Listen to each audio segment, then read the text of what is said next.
Catfish and Confession, side by side on the muddy bank. Never had to look him in the eye, just watch the current and I sank every secret in the river, and the water took what it drank.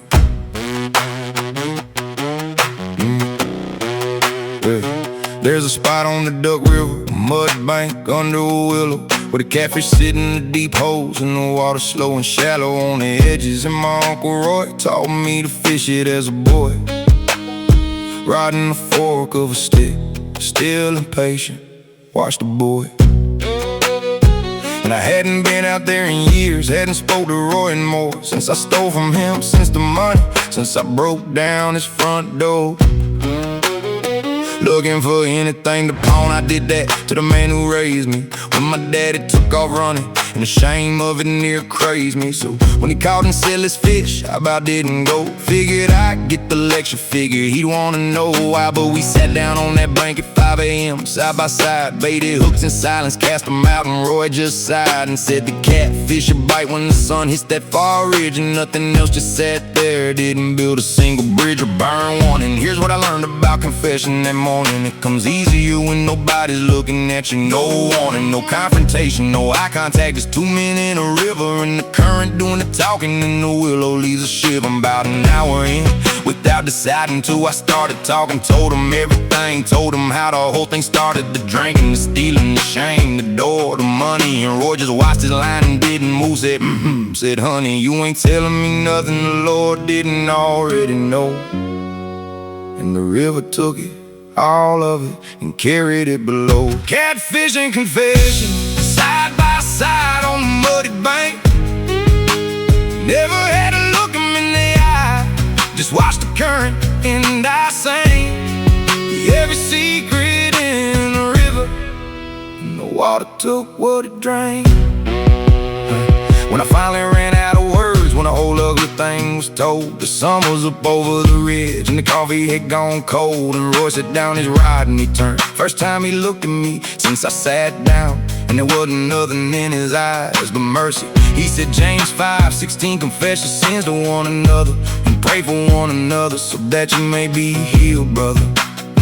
You just did the first part, now sit still and let me do the second. And he prayed right there on the mud bank, and I reckon I'd never heard a prayer like that. A man praying for the boy who robbed him, who betrayed him, who broke down his own door. He asked God to heal me, to hold me, to keep me from the bottle. And he never once mentioned the money, never once throttled back the grace to make a point, never once made me grovel, just prayed like a father. And then he baited up another hook and said they're biting now. And we fished till noon, and I caught the biggest catfish of my life about 1:30. And Matthew 4:19, he said I'll make you fishers of men. And I understood it different sitting on that bank right then, 'cause Roy had been fishing for me my whole entire life. Patient, still no sudden movement through the trouble and the strife. Waiting on the bank for the day I finally bite and take the hook of grace and get pulled up into the light. So now I take young men out fishing when they're carrying a load, 'cause confession's easier on a river than it is on any road. Catfish and confession, side by side on the muddy bank. Now I take the young ones fishing, and I listen while they sink every secret in the river, and the water takes what it drank.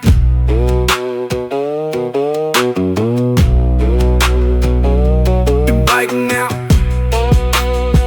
it's cast out.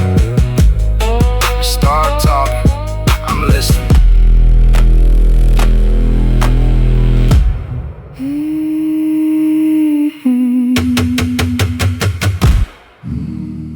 Levee Faith, hold the line.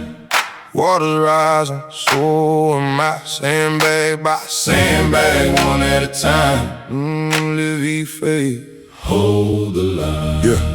River came up in April like it hadn't in 50 years. Whole county on that levee, every man is some in tears. Cause behind that wall of dirt and sand was everything we had. Houses, church, the cemetery where they buried my dad. And we sandbagged 3 days straight, no sleep in the rain. Passing bags hand to hand down a line of men in pain. Backs breaking, hands bleeding, water climbing every hour. Nobody quit, nobody left, cause the alternative was the cow. And watch it all wash out. So we built bag by bag, and I thought about my faith right there standing in that sandbag drag. Cause faith in the absence of the flood, that's what I'd had wrong. I've been praying for no river, praying the rain will move along. Praying for life without the water rising at my door. But Isaiah 43 says when you pass through, not if, through the roar, I will be with you. He never promised there be no flood, just promised he'd be standing in it with you in the mud. Levee Faith, hold the line. Water's rising, so am I. Sandbag by sandbag, one at a time. He never said there'd be no flood, just said he'd be there in the mud. Levee Faith, hold the line. The water rose, but so did mine. Yeah. Fourth day the crest came through in that levee held by God. Water licking at the top, but the wall we built stood high and strong. And the whole county watched from the ridge in the dawn as the river peaked and turned and started slow to move on. And the preacher brother tore, standing there covered in mud, started quoting Matthew 7 about the house that stood the flood. The rain came down, the streams rose, and the winds beat on that house, yet it did not fall because it had its foundation. And he doused us all with the point. The storm came to both houses in that verse. The wise man and the foolish both got the same downpour, the same curse. Difference wasn't the well, the difference was the rock beneath. And the levee's just the water, dirt is the bedrock underneath that holds it. And our faith is just the sandbags that we stack on the foundation somebody else laid down long before the crack of the first storm. So I built my wall and I stack my bags each day, but it's the rock that holds the levee when the flood waters come my way. Hold the line, hold the line, hold the line, hold the line. Pass the bag down, don't you quit. Water's rising, but the rock don't split. Every prayer's another bag, every day's another stack. Faith ain't hoping for no rain, faith is building through the pain and standing on a rock so deep that the flood water can't sweep. Levee Faith, hold the line. Water's rising, so am I. Sandbag by sandbag, one at a time. He never said there'd be no flood, just said he'd be there in the mud. Levee Faith, hold the line. The water rose, but so did mine. The levee held, and so did I.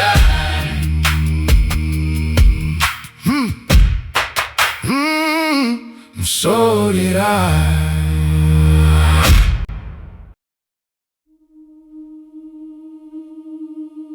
Dogwood winter, the frost that comes after the bloom. When you thought the cold was over, and it walks right back in the room. But the dogwood keeps on blooming, and so will I, and so will you. Yeah.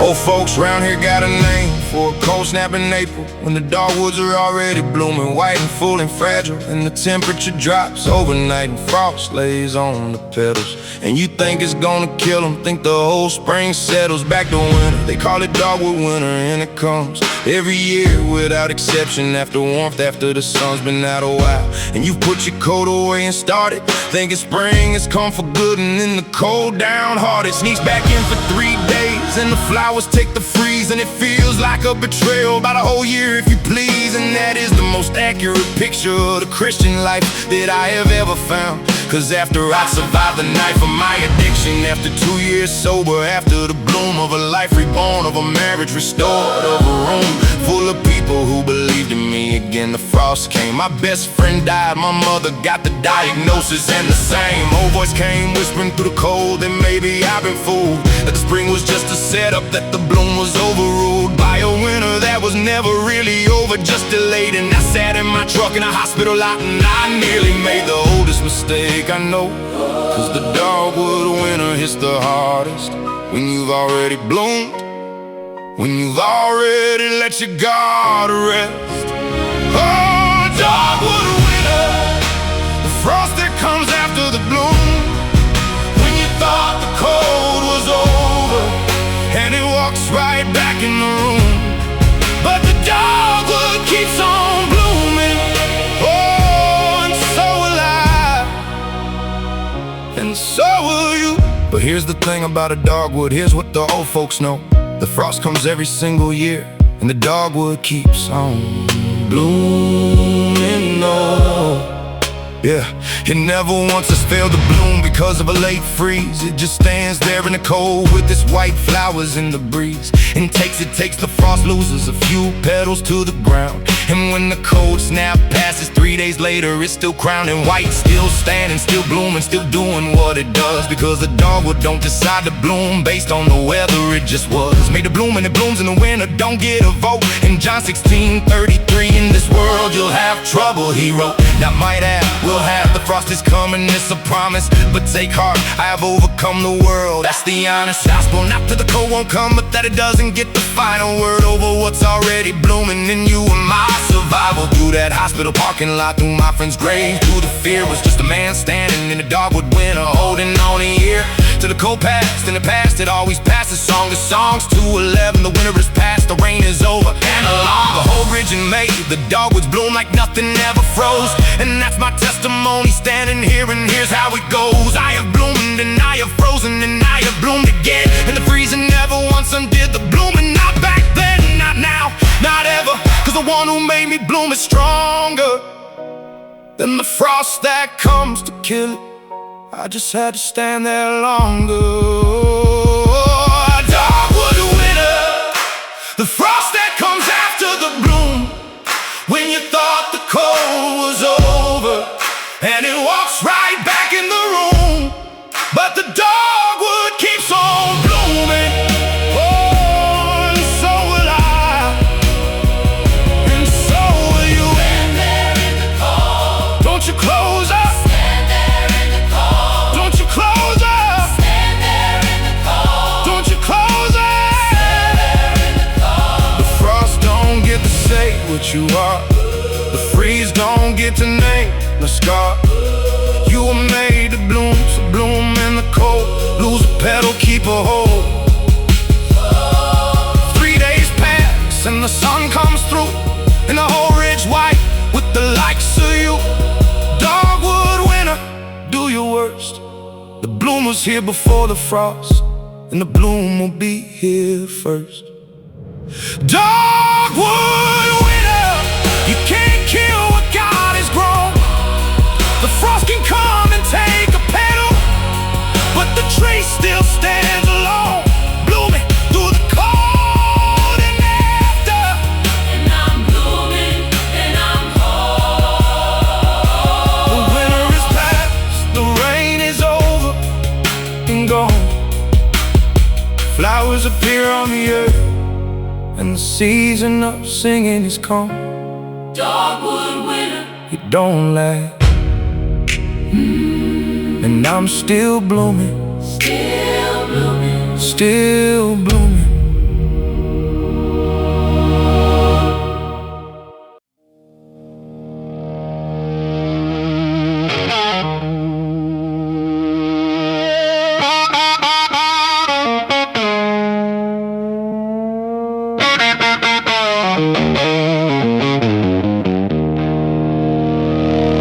Hitchhiker on Highway 61, standing in the rain with his thumb out low. I pulled over cause I had nowhere to run, and he knew my name, I'll never know how though.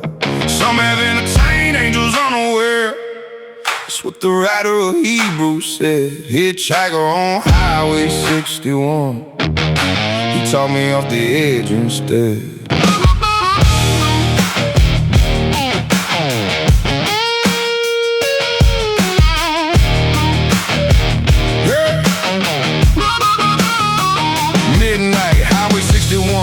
coming sideways off the Delta. Bottle on the passenger seat, no plan, no shelter. Driving south with a bad idea and a heavier intention than I'll spell out here. Let's just say I made a decision that a man makes when the roads run out and the tank's near dry. And I wasn't planning to see another sunrise in the sky. And there he was, just standing there soaked through thumb out. Middle of nowhere, no car, no town, no shelter about. For 20 miles either way and something made me stop. Old man, gray beard, army jacket, no bag, no prop. Got in and said thank you kindly, and we drove 10 silent miles. And I could feel him looking at me, and I felt something like a trial was happening in that cab. And then he spoke real quiet, said my first name, said it plain, and I about caused the riot. Slamming on the brakes on the shoulder, screaming, how'd you know my name? And he just looked at me sad and kind and said, son, it's not a game. Hitchhiker on Highway 61, standing in the rain with his thumb out low. I pulled over cause I had nowhere to run, and he knew my name, I never know how though. Some have entertained angels unaware. That's what the writer of Hebrews said. Hitchhiker on Highway 61, he taught me off the edge instead. He said, you got a bottle and a bad plan on that seat, and you been driving south all night trying to find a way to meet. And then you ain't got the right to write, that ain't your pen. Your story's got more chapters, son, and I've been sent again to tell you turn around, go home, your mama's still awake. There's more for you than this road, more than the road can take. And I sat there on that shoulder with the wipers going slow, shaking like a leaf, and I asked him, who are you? You know, that's all he said. And then he said, let me out right here, middle of nowhere, raining. I said, there ain't nothing near. And he smiled, got out, closed the door, and I turned to watch him go. In the mirror and the road was empty, raining, nothing to know. Man walking, no figure, no nothing but the highway in the night. Luke 24, two men walked with a stranger when the sight was kept from recognizing him till he broke the bread and vanished. And I sat there on Highway 61 with my whole plan vanished. Hitchhiker on Highway 61, standing in the rain with his thumb out low. I pulled over cause I had nowhere to run, and he knew my name, I'll never know how though. Some have entertained angels unaware. That's what the writer of Hebrews said. Hitchhiker on Highway 61, he taught me off the edge instead.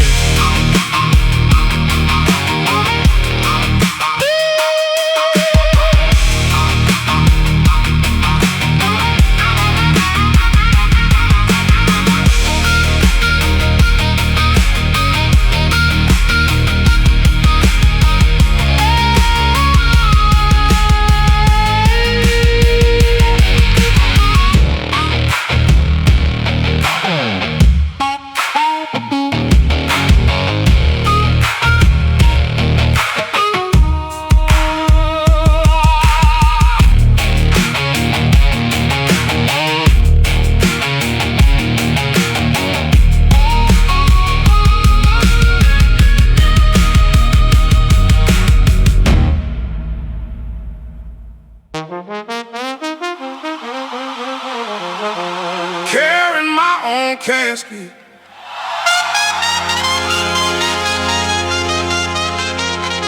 burying the man I was. I'm a pallbearer for my whole life, carrying the casket of the man I was. The man I was. 6 of us, all versions of me, all strife, hauling them down to the grave because Galatians 2:20, I've been crucified. I no longer live, that man done died. I'm a pallbearer for my whole life, and I'm dancing on the way back from his side. Yeah, slow march down the avenue, tuba playing low blowing heavy. Snare rolls like a heartbeat that's about to stop already. And I'm carrying the front left corner of a casket that's my own, full of every man I used to be, every seed I'd sown. The drunk, the thief, the liar, the absent father, the coward, the one who broke his mother's heart in his most defiant hour. All of them in that box, and we're marching them to the ground. And the horns are playing dirges, and the whole street makes no sound. Cause a funeral is a funeral, even when the corpse deserted. Even when the man you're burying is the man that got unearthed it all from. And I'm mourning him, I won't pretend. There's a grief in burying who you were. Even at the end of a life he nearly killed you with, he was still you, still yours. Still the boy your mother rocked, still the one behind the door. So I carry him with honor to the hole, I let him go. Romans 6 verse 4, buried with him, laid down low. I'm a pallbearer for my whole life, my whole life. Carrying the casket of the man I was, the man I was. 6 of us, all virgins of me, all strive, hauling them down to the grave because Galatians 2:20, I've been crucified. I no longer live, that man done died. I'm a pallbearer for my whole life, and I'm dancing on the way back from his side. Let the pedal loose, let the pedal loose, cut him loose, hey. Put him in the ground, cut him loose, hey. I'm homeward bound, cut him loose, let the horns play loud, cut him loose, dance on out the crowd, bury with him, raised to walk in a brand new life and a brand new talk. The dirge goes down, the second line ride, pallbearer for my whole life. Now I dance to the skies, now the horns done switched and the tempo's up and the tambourine, and we're dancing back up the avenue in the New Orleans routine. Cause that's the beautiful thing about a jazz funeral, see. You mourn all the way to the grave, and you celebrate on the way free.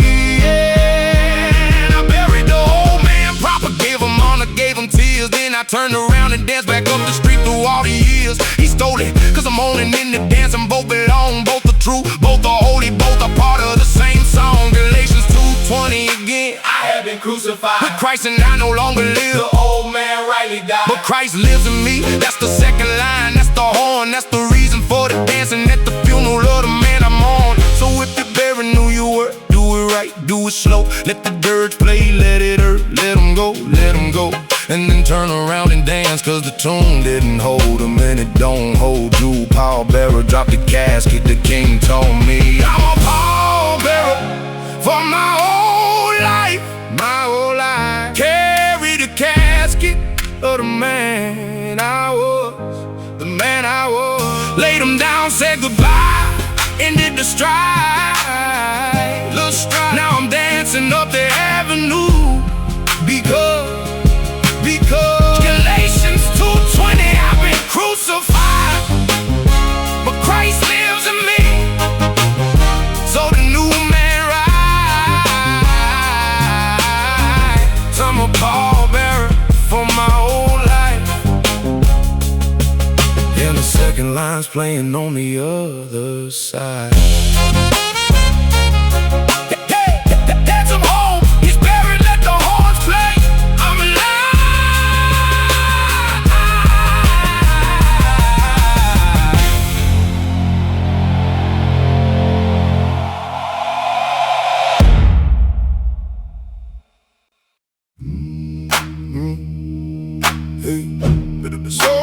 So, hey, and that was never for sale.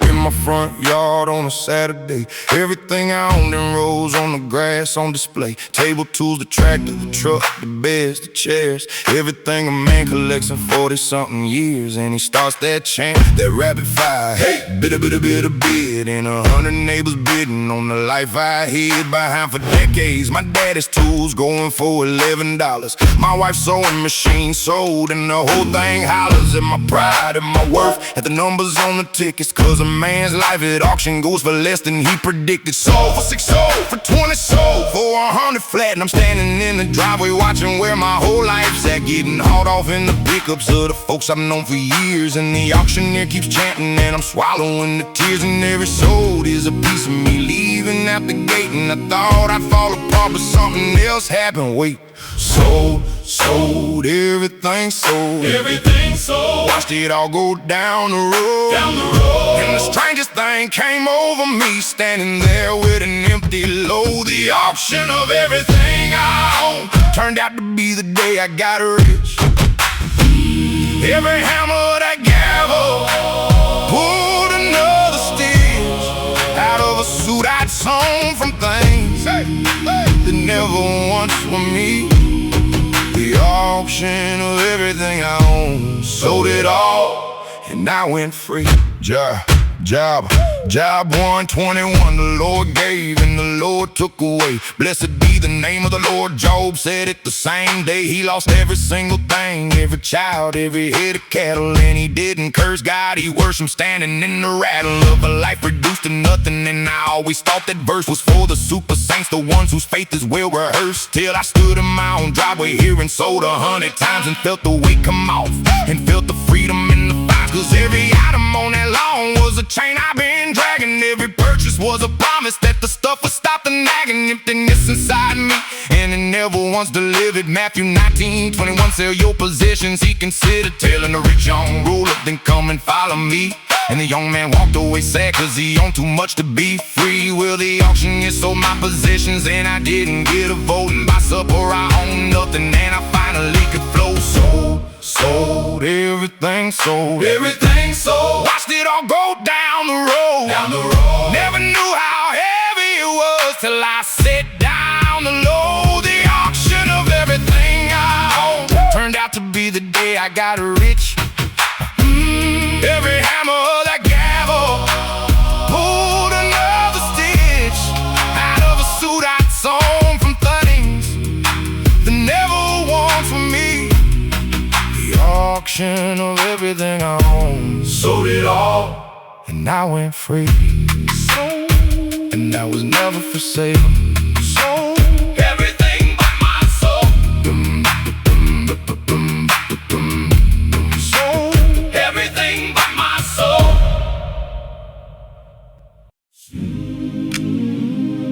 Standing in the river with my boy, and I'm the one holding him. The baptism of my boy in the same river where I nearly drowned. Now I'm standing waist deep in the joy, holding up the son I let down.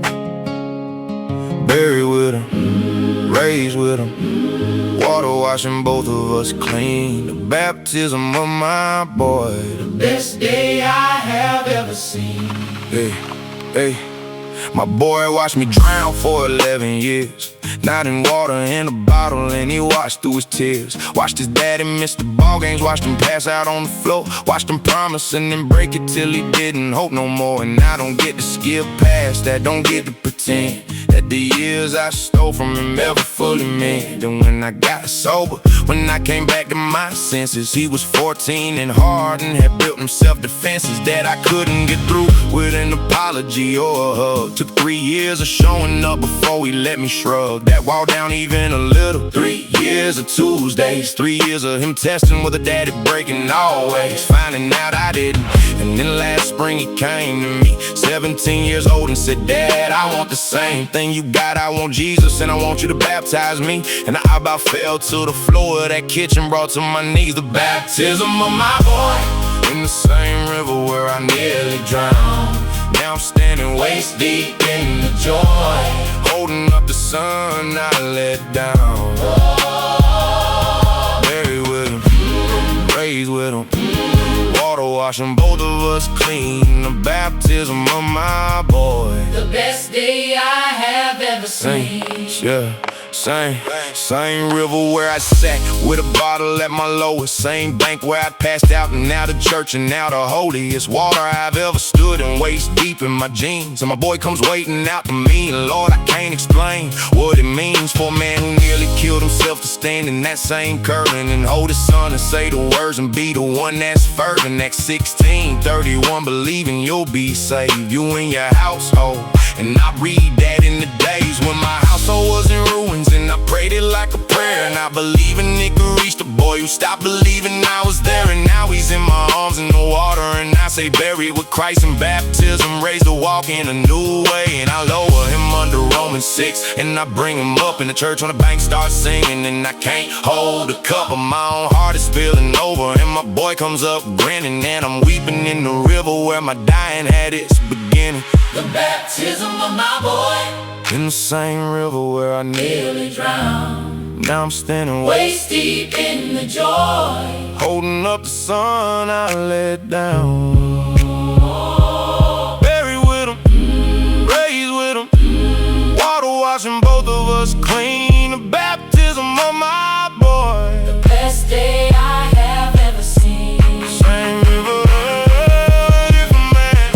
Same river, different man. Same water, different sun. where I drowned, my boy was raised. And the healing has begun. Raise him up, Raise him up, thank you God. raise him up, I raise him up. raise him up.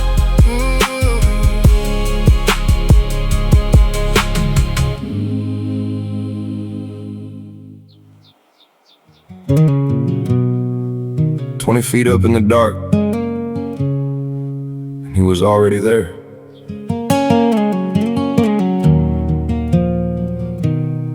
Before like 4:30 in the morning, and I climbed that ladder in the dark.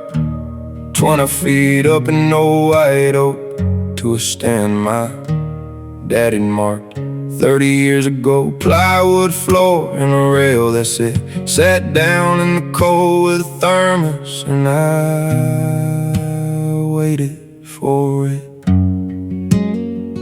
For the light, for the deer, for whatever comes at dawn. And I didn't bring my phone, that's the thing, that's what was gone. First time in 15 years, I sat somewhere for hours, with no screen, no music, no bottle, no distraction, no powers to numb or fill or occupy the silence in my head. And I wanna tell you honestly, I was terrified instead of peaceful, 'cause a man who's been running his whole life from the quiet finds out fast the quiet's where the truth is, and he can't deny it. The silence. So it got quiet, real quiet, the kind of quiet where you hear your own blood in your own ears, where the woods start to appear, sound by sound, a squirrel, a branch, the wind through the pin oak, and underneath it all the silence so complete it almost spoken. I sat there and it didn't fight, it had nowhere to go. 20 feet up in the dark with the whole world moving slow, and all the things I've been out running came and sat down with me. Every failure, every shame, every man I meant to be, and I didn't reach for anything 'cause there wasn't nothing to reach. And I just sat with it all and let the silence start to teach what noise it kept me from hearing for 30-something years. That the ache I've been medicating wasn't nothing God could not hear. And 1 Kings 19, not in the wind, not the earthquake, not the fire, but after all of it, a gentle whisper, still small voice and tired. In Psalm 46 verse 10, be still and know that I am God. I'd read that verse 100 times, thought it was a nod to some monastic thing that didn't apply to a man like me, but it's a command with the promise, be still and then you'll see. And I was still, involuntarily still, 20 feet up a tree, and into that stillness, quiet as breathing, you came to me. No thunder, no lightning, just a knowing that settled in my chest, like a hand on the shoulder, like a father saying rest. And the sun came up over that ridge, and the woods went golden glowing, and I sat there weeping in a deer stand with the light on me, knowing that he'd been waiting the whole time for me to be quiet enough to hear what he'd been saying underneath all the noisy stuff. I never shot a deer that morning, never even raised a gun, just sat there in the gold light with the Father and the Son. And I've hunted every season since, and I don't much care to shoot. I go up in the stand to be still and to listen and to root myself in the only silence where I ever heard him plain. Some folks find God in a church house, I found him in the rain and cold and dark of a deer stand my daddy built for me, 20 feet up an old white oak. Be still and you will see deer stand where I met God, 20 feet up in the cold. Never fired a single shot, just sat still and got told, be still and know that I am God. That's the whisper in the gold. Be still, be still. I'm listening now.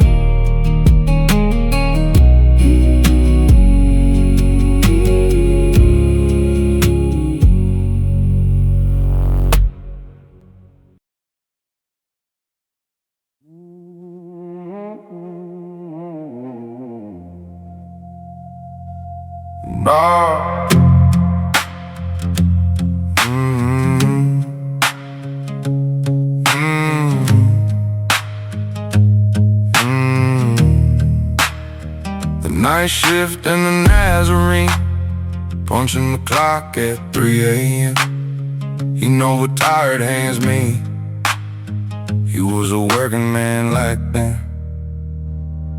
Clock in at 7 at night, clock out at 7 in the morning. 12 on, 12 off, no sunlight, no warning that a body ain't designed to run against the natural clock. Fluorescent lights and steel in the endless conveyor stock. Moving past my station, same parts, same twist, same torque. 10,000 times a shift in my mind starts to fork off into the dark places where a tired man goes wandering, counting up his failures while his hands keep on pondering. The same repeated motion and the drink starts calling louder,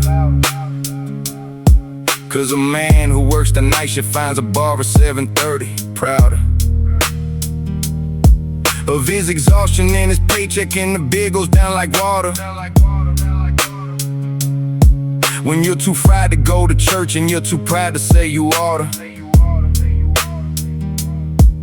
And I told myself for years that God was for the day shift folks,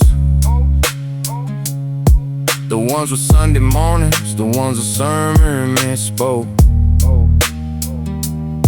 Tonight a man that steel toes, who sleeps when the church bells ring. I figured Jesus wasn't looking for the second shift kind of thing. The night shift and the Nazarene, punching the clock at 3 a.m. He know what tired hands mean. He was a working man like them. Come to me, all you who are weary, I will give you rest, he said. The night shift and the Nazarene met me at the end of the shift instead.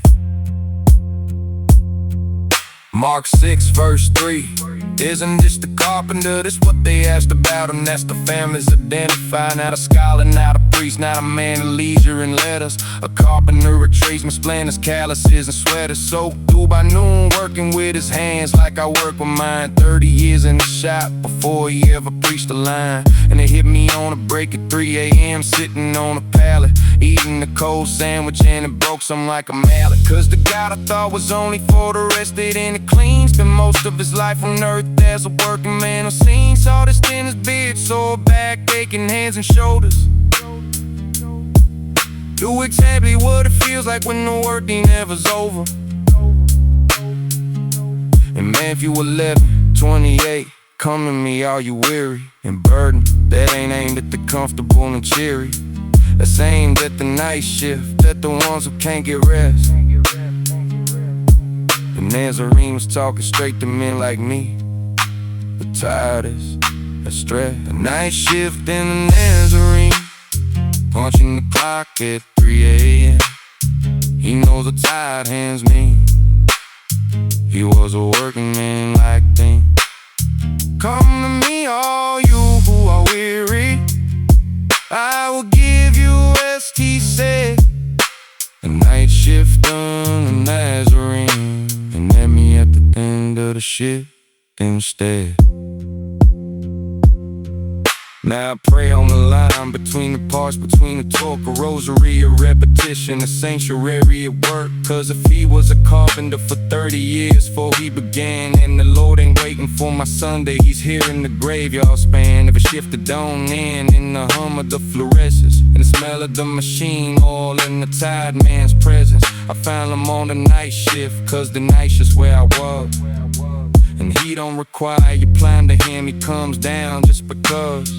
It's who he is, the guy who took a job, who knew the wage, or felt the ache of labor at the end of the working stage. And now the plan is where I meet him. 3 a.m. my chapel, the conveyor is my altar, and the break room's where I grapple with the scripture on my phone between the parts and the fatigue, and the rest he promised ain't a nap. It's a different kind of lead, a peace inside the labor of a soul that risks while working. The night shift in the Nazarene, he's been here the whole time murking. Night shift in the Nazarene, Punching the clock at 3 a.m. He knows the tired hands met. Come to me, all you who are weary, I'll give you rest, he said. the night shift in the Nazarene, found a moonlight instead. He was a carpenter, he goes right now, he's tired. Night shift in the Nazarene, night shift in the Nazarene, he's tired.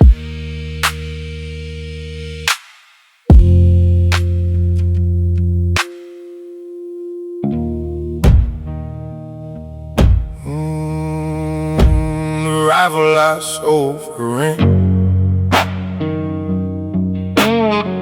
still hangs on somebody's wall. Sold my granddaddy's name for a month, and I thought I'd sold my soul and all.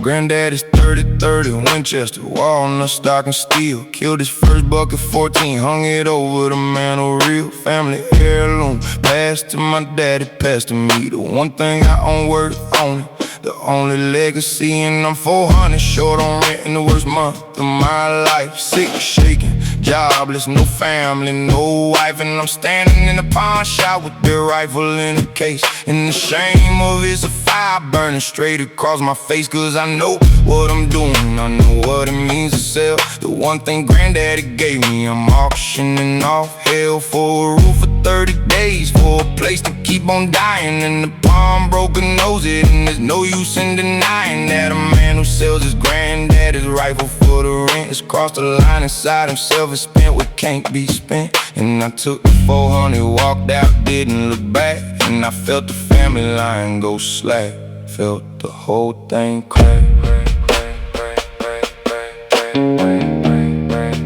Took me 10 years to understand. 10 years sober now, and I thought about that rifle every year. And I used to think it was the lowest thing I did, the most severe betrayal in my blood. But the Lord showed me something else. Hebrews 12:1, throw off everything that hinders, everything that welds you to a weight you weren't meant to carry. And the rifle was a weight, not because because it was bad, but because it had become my whole estate. My identity, my worth, my proof that I was somebody's kin. In Matthew 6:21, where your treasure is, your heart lives in. And my treasure was a rifle on the wall, was a name, was a stock and steel. Not the God who made me, not the grace I'd never let myself feel. So he let me sell it, let me lose it, let the last idol go. And when I had nothing left to hold, that's when he could finally hold me up. The rifle I sold for rent still hangs on somebody's wall. I thought I sold my soul for a month. Turns out I sold my idol. That's all. Everything that hindered me, he let it go, he let it fall. The rifle I sold for rent, he was empty in my hands, still hold 'em all.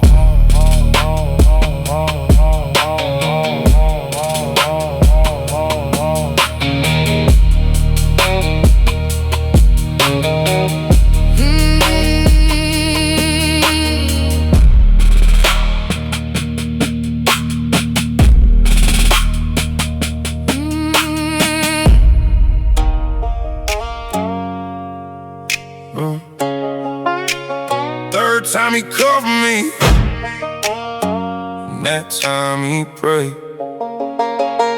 Sheriff Dale Whitaker arrested me 3 separate times. Twice for the drinking, once for what I did to feed the crimes of a habit that was eating me. And every time he took me, he was decent, he was fair. And every time he shook me down, he did it without contempt, without the extra torque. That's some input into the cuss just to make it hurt the work of a man who hates the ones he's cuffing. There was never that, he just did his job and did it clean. And I hated him flat for it, hated him for being good while I was being garbage. Hated that he looked at me like a man and not like carnage. Third time was the worst time. I was fighting, I was screaming, cussing out his mother, spitting. And the whole while he was leaning on the cruiser door just waiting. Let me wear myself down till I'm crying in the backseat, cuffed in a heap on the ground to the floorboard. And I'm done and I'm broke and I'm bare. And he opened up the door and he got down and he prayed there. The sheriff who prayed for me knelt down in that gravel lot, cuffs on my wrist, badge on his chest, praying for a man he caught. He said, Lord, this boy ain't garbage, this boy's a son of yours. The sheriff who prayed for me opened up a different door. He knelt in the gravel by that open cruiser door, hand on my shoulder through the cage. And I ain't never heard before a man in a uniform pray for the man he just arrested. Never heard authority get down in the dirt and be invested in the soul of the criminal that he's about to book and process. Matthew 5:44, love your enemies and bless the ones who persecute you. But here and the other way, the lawman loving the lawbreaker. And that's what wrecked me that day, cause hate, I could've handled contempt. I could've used this fuel for my own hatred as a way to stay confused about who was really guilty. But a sheriff on his knees praying for a spitting, cussing, broken addict, that's a breeze that knocks the whole house down. He said, Lord, this boy ain't garbage, this boy's a son of yours who's forgot it, and I'm asking you to salvage. With the bottles trying to bury amen, then he stood up, closed the door, and I cried the whole way to the county. And I ain't been the same since no more. The sheriff who prayed for me knelt down in that gravel lot, cuffs on my wrist, badge on his chest, praying for a man he'd call. He said, Lord, this boy ain't garbage, this boy's a son of yours. The sheriff who prayed for me opened up a different door.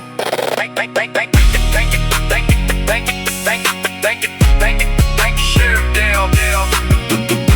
You pray the dead man back to life. Amen. Miss Ida on the porch gave away what she didn't have. Widow's porch, widow's mite, poorest hands I ever seen. Gave away her last that night, gave it all and gave it clean. Out of her poverty, She put in everything, and she taught me what giving means. Yeah. Miss Ida Mae Pruitt lived at the end of my street. Widow, 40-year social security, could barely eat. Little shotgun house, a porch swing, screen door with a hole. And she was the poorest person I have ever known. Whole life on nothing but every Sunday, and I mean everyone. She cooked enough for 20, though she cooked for none but herself and whoever wandered up her steps that afternoon. And half the neighborhood wandered up and left there full. And soon as you sit down, she put a plate in front of you and say, "There's plenty, baby, eat," when there was never plenty. No way on God's earth she had plenty. She had cornmeal and a chicken and a garden and a faith, and somehow the pot kept thickening. And I ate at that woman's table through my worst, my drunk, my low, when my own family wouldn't have me when I had nowhere to go. And I never once thought about what it cost her to feed me. Never thought about her light bill. Never thought I ought to be ashamed to take a meal from a woman with nothing left. Just took it like I took everything. A taker and a theft of a man. And the day I found out she was skipping her own supper on a Sunday, she fed the neighborhood. That day I came unstuck, brother. Found her medicine bottles empty in the trash can by the drive, cause she chose feeding us over, filling her prescription to stay alive. And I sat down on that porch step and I wept into my hands for a woman with 2 mites who gave away her whole life's plans. Widow's porch, widow's mite, poorest hands I ever seen. Gave away her last that night, gave it all and gave it clean. Out of her poverty, she put in everything, and she taught me what giving means. Mark 12:41, Jesus watching at the treasury. Rich folks throwing in their surplus, making a show of charity. And a poor widow came and dropped in 2 small copper coins worth about a penny. And he called his disciples and he joined them all around and said, "This woman put in more than all of them, cause they gave out of their wealth, but she out of her poverty condemned herself to hunger. She put in everything she had to live on, everything, not a tithe, not a portion, all she had to give gone." And I've been sitting on the side of this porch eating a widow's mite for years and never seen and never understood the height and depth of what she gave, cause she never made a sound about it. Never once said this caused me, never once let on, no doubt of it. She just kept cooking. And James 1:27 says pure religion is looking after widows in their distress. And there's the vision that I'd had it upside down my whole life. I thought Miss Ida was the one who needed looking after, when the truth was I'd been the widow all along, the one in distress, the poor. And she was the rich one on that porch behind that screen door. Rich in the only currency that heaven never counts. Rich in the giving of the last, rich in small amounts that cost her everything. She died 4 years ago this spring, and half the county came, and I carried her and I sang. Widow's porch, widow's mite, richest woman I have known. Gave away her last that night, never once did she bemoan. Out of her poverty, she put in everything.